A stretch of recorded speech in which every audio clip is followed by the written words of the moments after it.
978 Chill Review. Hello everyone, I'm T-Man978. Right now I'm reviewing Transformers Reveal the Shield, Wreck-Gar, and his repaint, Transformers Generations Junk Heap. The transformation is very trying, so if you need to see the reverse transformation of this guy back into a bike, skip to the last 4 minutes of this video.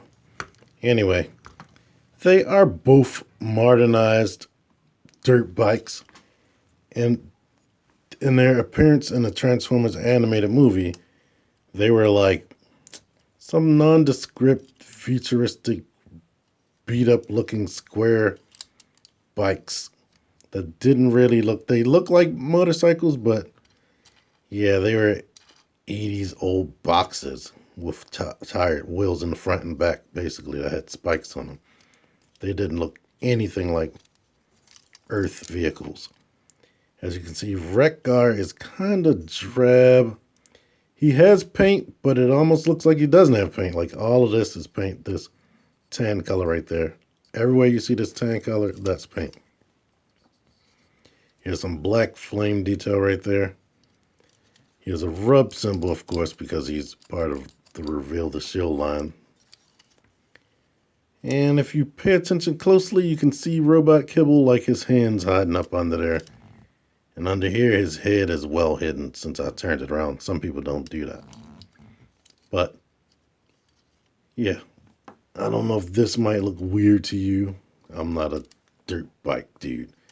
So, I know they do have an engine down there. But, I don't know if it's going from right here to here. I haven't really paid attention too much. The handlebars are made out of a soft material. The wheel doesn't turn, which is a little bit boring. If you try to turn it, it'll just detach from this area right there. And the junk heap looks a little bit more realistic color-wise. And you can see that that's supposed to be an engine. More than you can see with Wreck-Gar.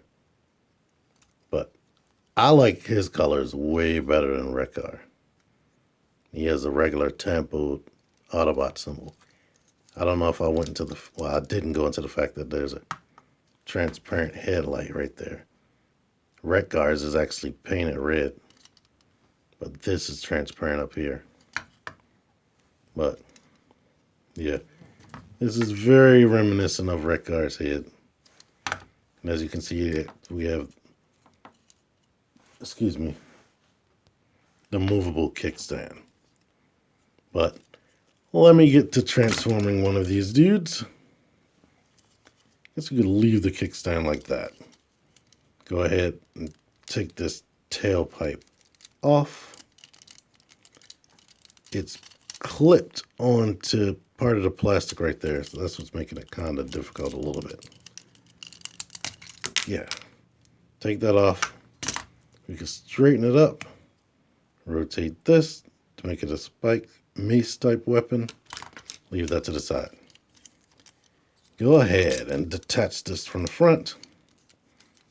Detach this wheel from back here. It's on a little peg that was cut in there. Fold that up and peg this there. Now this part is the annoying part. I guess you could elongate his legs to separate these feet from being clamped into each other. Typically, it doesn't clamp in that tight, but geesh, that's good, I guess. Go ahead and straighten out these legs and rotate the hip. Straighten out the leg, rotate the hip, clamp the hips together, and once they're in there, they're tight as heck. Open this foot. It's like on a hinge and a ball joint. Bring that forward. Bring this forward, and it's kind of a little bit of an automorph there. It didn't work over here, where the handlebars fold up automatically. If you want it symmetrical, you can bring the foot around like this, and now both feet match, but you could leave it however you want if you want it to look asymmetrical. Go ahead and rotate this like that, this like this. Pull the arms out of their peg areas, bring it down, rotate the wrist out, rotate the wrist, Bring up the head and rotate it forward. Detach this tire from right there and bring that down as like an arm shield. And here you have Wreck-Gar in his robot mode. He can take this weapon, groove it in his hand, or force it in there, or you could just put it in like that, but I like forcing this middle part right there. You could put this however you want. I like to spin it out of the way. And Wreck-Gar is a decent robot. Only thing I don't like about him is it almost looks like his head is sunken in way too much. Like he needed definitely a neck. He can look up about that much. The head can rotate.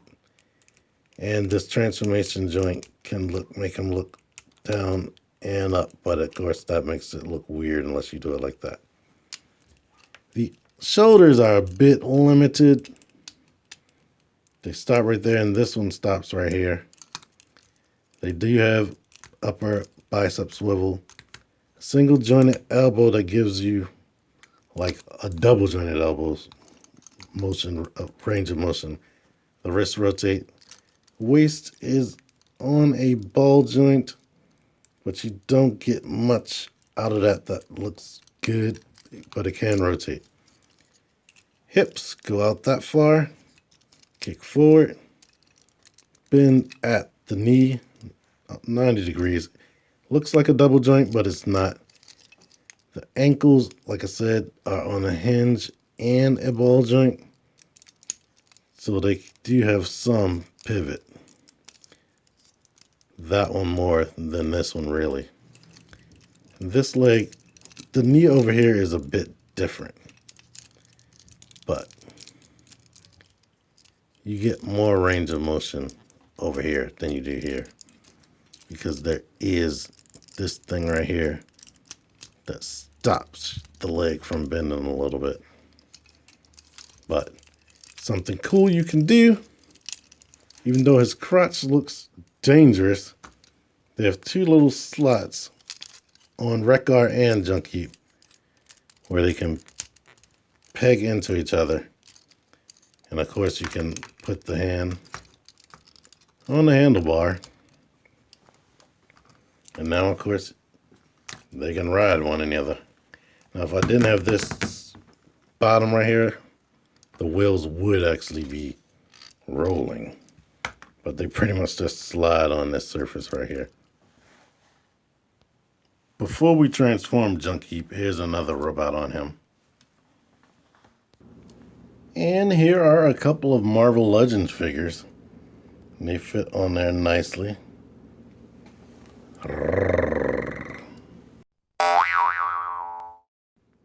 Here they both are in robot mode. And if you want Junk Heap, they'll have a slightly different look than Wreck-Gar. You can leave the wheel up like that or something like that. But here is what Junk Heap's face looks like. It's a decent humanoid robot looking face. He has more range of motion on his neck than Wreck-Gar. And the light piping, even though it's painted, it shines through, and you can see that his eyes aren't actually like touching his nose, which is a bit weird. There's his head. I didn't zoom in on Wreck-Gar's face. He actually has a mustache and beard that hang off, and they scare me that they're gonna hit up against there and rip off one day. And he has like an unsure grin or snarl. I'm gonna go with grin. But one thing I don't like about these two, the hand sculpt. It's something about the position of the fingers that just looks off. Or maybe all the fingers being the same exact size is just weird. On this hand, the index and the middle finger are pointing out, while on this hand, the pinky and the ring finger are poking out. But once again here, I kind of like Junk Heap's color scheme better, but you can tell me which one do you like better. But overall, as a robot, I think he came out very, very nice. Like, no back kipple or anything. Most of his kipple is the wheels on his leg and right here, but the original toy had that. But this, I guess, is way more dynamic than the original toy.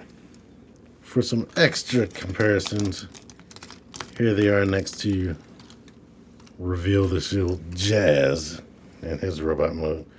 Jazz is a little bit taller. And here's Generations RC. Well, let me get another character. Here's my favorite Combiner Wars figure. Ironhide. And if you actually pay attention to my videos, you know I'm being sarcastic. All in all, these are two very nice deluxe class figures. Do they deserve to be sold for 4 times the price coming up very soon? I don't know. Click the link to see my Classics Rodimus comparison chill review. But in the meantime, if you like this video, give me a like, give me a share, subscribe, definitely comment. After I say out of here, you're going to see the reverse transformation for Wreck-Gar back into vehicle mode. So anyway, T-Man978, out of here. I don't like having reverse transformations in my videos because I'm going to be honest, I don't even watch them in other people's reviews. Turn the video straight off, but this is one you might need to see. Take this pipe out of his hand. Go ahead and rotate these blades till they're shut and fold this over like that. This clip, we're going to have to figure out how to orientate that at the end. Now what you want to do is rotate this head and push it down like that so it won't be visible in dirt bike mode. Rotate these wrists outward. Put the arms or elbows up like this in this orientation. Go ahead and grab this wheel and peg this into the pipe or front of the wheel right there. Go ahead and rotate these arms in. This arm has a peg there. This arm has a slot. Peg them in together and rotate the arms up to touch what used to be his back. The legs, holy crap. Rotate them this way so that the part with the handlebars is in the front. Just twist the thighs right there, but leave the hips in this orientation. Twist this one this way. Now, the difficult part, you need to spread the hips. And this one locks into place. It's very difficult. What I'll do is pull this part while I press on that hip piece. If you do not do this, you will want to kill somebody or throw this thing up against the wall. Rotate the foot, fold everything down this way, bring the handlebars outward, and they're made out of soft material. They just fit under there. It's like a little groove under there. Now you want to collapse this, and I guess leave it like that for now. Shut that foot, rotate this knee down like that, rotate this wheel out like this, and kind of groove this part in between the toe up here. So it's overlapping like that.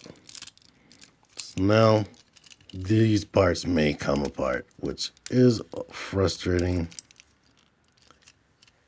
Push that down while you're pushing the pegs into the wheel, to the springs up here. The suspension, whatever you call this. I don't know motorcycle parts. Sometimes this toe may get in the way. Oh no, I'm starting to feel stupid. Come on, stupid thing. Stay together. The foot is kind of in the way of these little pegs right there. Okay, we got that.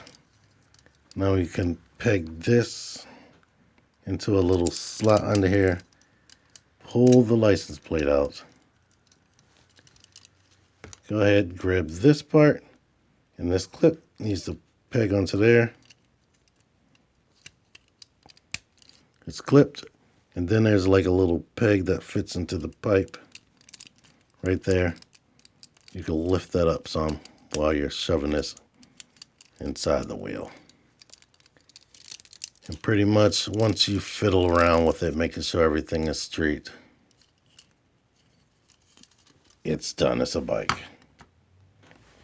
Yay. Woo!